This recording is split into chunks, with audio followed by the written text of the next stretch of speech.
Life in Canada series, episode number 1.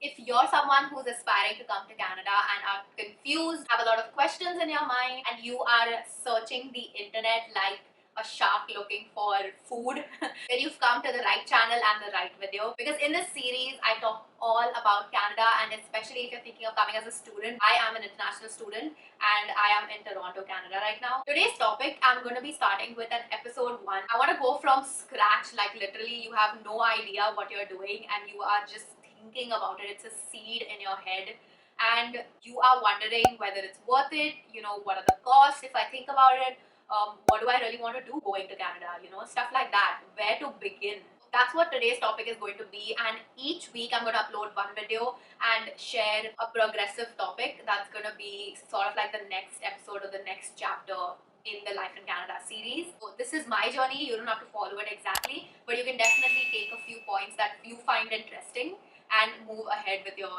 career and your thoughts. But because I'm from India, I'm going to be concentrating a little more on India to Canada transition. So what I have done is created this link on fiverr.com. The link is in the description box. Type dhritib. Over there you can choose a gig that suits you best, whether you have 3 questions, 5 questions, or you have a ton of questions that you want personalized help with. It is a paid service because it is personalized, so I'm going to be giving my 100% when we are chatting personally. I'm going to be doing a lot of research and kind of guiding you through your questions along with you. It also helps me narrow down the people who are really interested and really looking forward to getting this information. That being said, without any further ado, let's get into this video. And the first question we're going to start off with is, I have all my questions over here. Is it okay to plan for Canada now? As you guys may know, obviously, the world has come to a halt. All colleges have gone online for now. So a lot of the intakes that, have been like the May intake, the summer intake, they have all been shifted online. From what I know, at least Humber College, they are charging the same fees.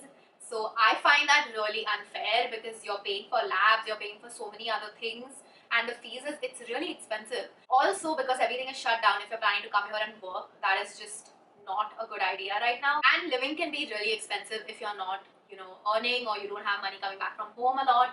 You got to manage all of that. So I would say put it on a halt for now. If you can continue your IELTS process and kind of go step by step towards it, that's good. Maybe slow down the process, not stop it completely. And in the meanwhile, you can do some more research, kind of relax, because once you come here, it's going to be grind.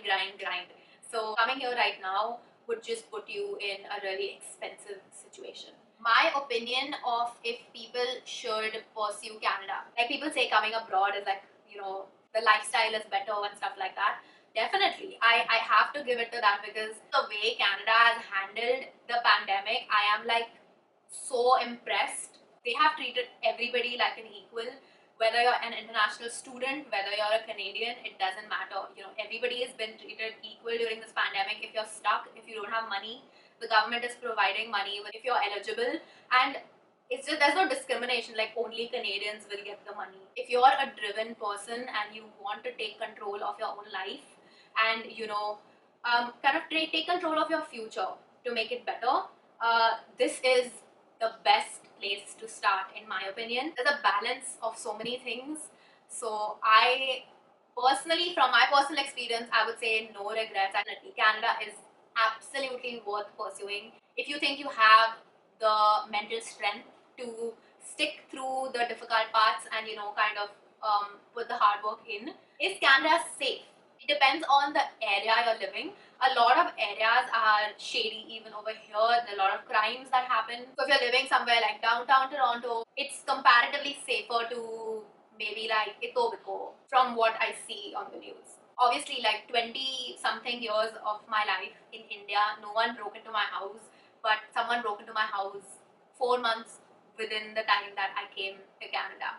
So it's like you can't say, you can't control your external factors, but you can control how you react and what you do about it. So if you like learn some kind of martial art, learn it. No matter where you travel in the world, you'll always feel safer. First time away from home, will I be okay? I'm talking about the normal middle class family, okay? Aside from the GIC that you will get every month, you have to start working and earning your own money so that you can sustain and live, afford the life over here. Like, it's a mental challenge more than anything. But I would say is, if you can, like, learn to cook, basic things like dal, rice. But the key to staying sane over here is to kind of have a balanced life. And if you learn how to cook from India, you can support yourself over here, you can cook. If you stick it out, you will find the silver lining or the happier side or the sunny side or whatever you want to call it to this whole experience, because this is the experience that will shape your future and kind of turn you into the adult that you should be turning into at this point in your life. What are the costs of coming to Canada? I'm going to keep a whole separate video to explain things in detail, but just to touch on it, if you're thinking about Canada and how much it would cost, I'll list the approximate budgets over here that are like really, really basic, because like I said, everyone's situation is different, everyone's budget is different, and everyone is from a different place in the world. So this is an approximate figure that you would need to pay before you enter Canada. And also this would sustain you for the first month. But after that, you gotta like start working and manage your expenses month to month. And I'm sure you all must have many more questions, especially people who are actually thinking about coming to Canada. So in the next episode, I'm going to be talking about choosing your course, your college, and the reason why you're coming to Canada. That was it for this video. And if you guys have any personal questions, like I said, you all can go on to fiverr.com so I can help you with your personal situation. I'll see you guys in another episode of Life in Canada next week. Bye.